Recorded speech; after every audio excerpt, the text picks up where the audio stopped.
Welcome back to the show, everybody. Check out these headlines here. We got a Ripple customer with a $400 million acquisition on its way. Tom Emmer in the blockchain 8. Brad Garlinghouse in the news. And the SEC filed another motion, and attorney Jeremy Hogan is going to destroy it. No doubt about it. We got to see what it is. Somebody roll that beautiful intro.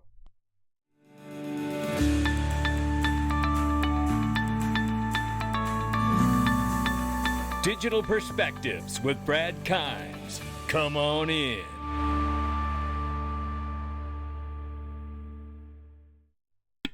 Welcome back to the show, everybody. You can follow me on Twitter at Dig Perspectives at the top of the screen, and everything that we're talking about here today. $1.854 trillion market cap for crypto this morning. We're off by 0.9%. Bitcoin now 38,600. Ethereum 2,800 plus, and we see at the number 7 spot it is XRP at 62 cents this morning. Take a look at the range of price very quickly here. 61 cents on the bottom, 63 on the top.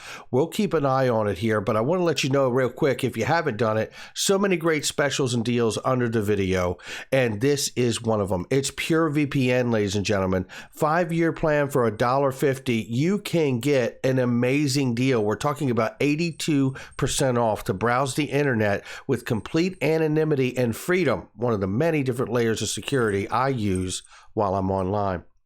Look right here. This is Ripple customer Miliion is in talks to make an acquisition valued at over $400 million to drive further expansion in Europe, the CEO says. Now, when I went into this, I will tell you that I could not find, and it did not disclose what company at this point they were looking to acquire. So it did say, however, the Singapore fintech company Miliion leverages Ripple blockchain technology in the Philippines and Mexico corridors to offer remittances, is the first in the APAC region to offer corridors from South and North America to several Southeast Asian countries thanks to RippleNet. Miliion's footprint in Australia, Singapore, and Malaysia has also strengthened thanks to the new network connections. Ripple's continuing to expand throughout Asia Pacific with Korea as its next priority. So keep an eye out for that, and we'll let you know what that acquisition or who is involved in that acquisition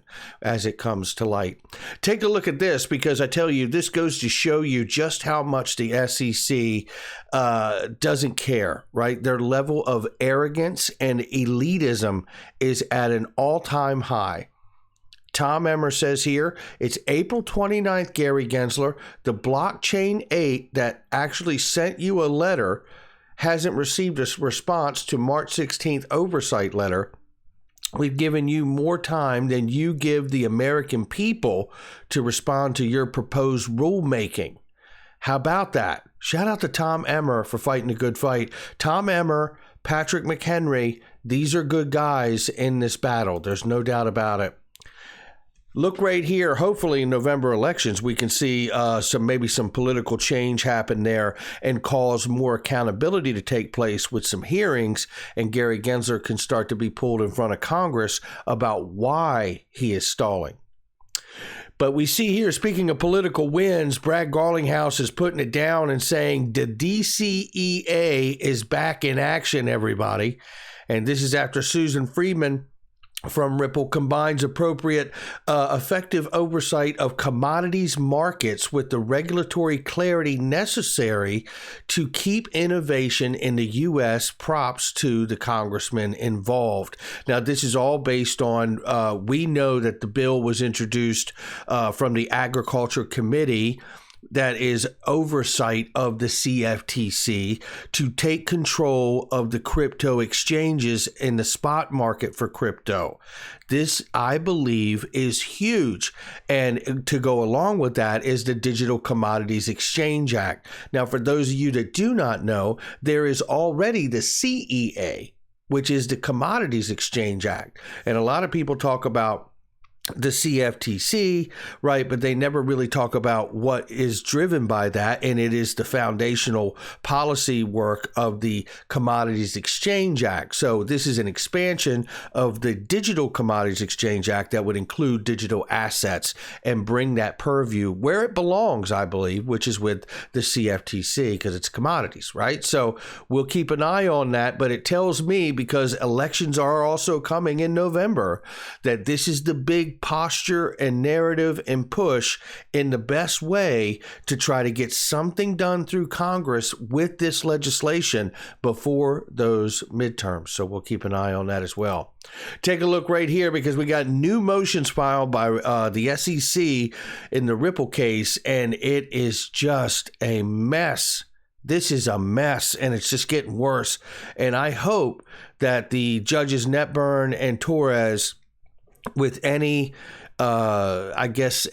anything we've learned with the last little ruling from Judge Torres shortening the case by 5 weeks, which may not seem like a lot, but again, to highlight this, I believe, obviously we've heard from Jim Filan, who says that this case could still go into 2023 regardless, and understood and appreciate that insight.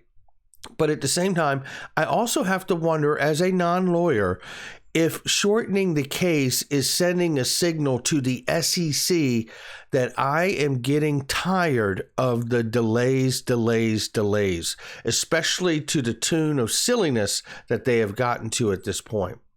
Jim Filan tells us here the SEC has filed a letter of motion asserting the attorney-client privilege in connection with the William Hinman speech. I'm not going to read all of this to you, but I'm going to give you just one section here, and it's going to really, I believe, highlight just how really disturbing all of this should be to all of us, okay?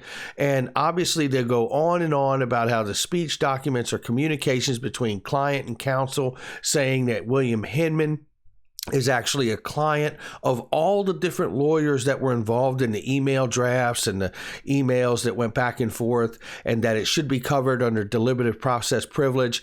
And then I want to give you this part right here, which absolutely just drives me crazy. I'll start from here. The legal advice Director Hinman sought is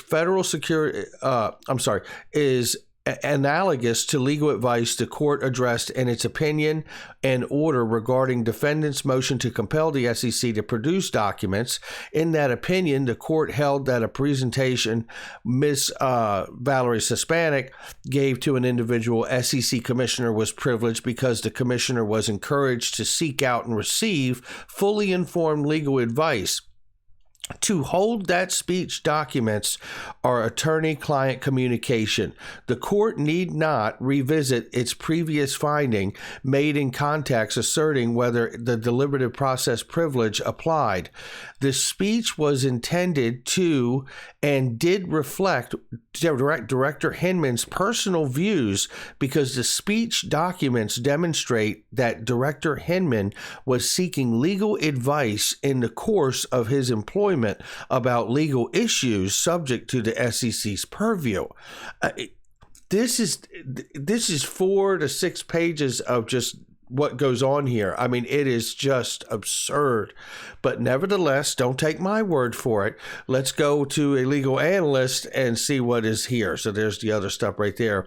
First, Red Rispoli here says that there's a lot to unpack here, but for now, I have to give the SEC credit. This organization has no shame and is more than content to use the lack of shame as a weapon. This is essentially a motion to reconsider the reconsideration motion that was already double argued. More to come, right? And here we have the one and only Attorney Jeremy Hogan here. If you are really interested in attorney-client privilege, then by all means read on. But just know that you're a little messed up in the head. Attorney-client privilege requires 3 things, and the SEC is going to have a problem with all 3 of them in this motion. Let's get into it. First, he says, attorney-client privilege requires a communication between an attorney and a client. Was Hinman a client of a zillion different lawyers and non-lawyers who apparently gave input on his speech? If the speech was just his personal opinion, was he even a client of all of these lawyers? By the way, remember, as we're reading through all of this, The SEC had William Hinman sign a sworn affidavit saying it was his personal opinion earlier in this case. Attorney-client privilege requires the communication be made in confidence. There were 68 emails related to this speech. The thing I don't think we know, did all of these emails remain within the SEC? How many non-lawyers were CC'd? This is also maybe a problem for the SEC. How about attorney-client privilege requires the communication have provided legal guidance? This is the SEC's biggest problem and why its argument in its motion on this prong is fairly circular. The case law that the SEC is relying on is clear that policy discussions are not legal advice or legal guidance. So, the SEC tries to couch the emails as telling Hinman what he could legally say, and although we don't know exactly what's in the emails, I don't think I'm going out on a limb when I say that the SEC is stretching the concept of legal guidance here. If an attorney responded to a draft of the speech per this speech, XRP is not a security, was she saying that her legal opinion was that he can't say that in his speech, a legal opinion? Or was she saying that as a matter of policy, giving the speech would impact the SEC? That is fire right there, ladies and gentlemen. Then he says here, so the third prong of the test is where the SEC is really going to have the biggest problem. Was there true legal guidance being given by these attorneys? We will await Ripple's response. And if you've read this far, go do something fun. That's enough boring torture for one day. Well, I tell you, we appreciate you, Jim Filan, certainly John Deaton out here, and everyone else, Fred Rispoli, and everybody else that chimes in and helps us all understand what exactly is happening. And it looks like more legal acrobatics from the SEC. We await Ripple's response. That's going to do it for me. Happy Saturday, everybody. Leave a comment below, share with somebody you know, and again, check out all the links underneath the video. They are great products and services I use each and every day, and there's something in there for you. I will catch all of you on the next one.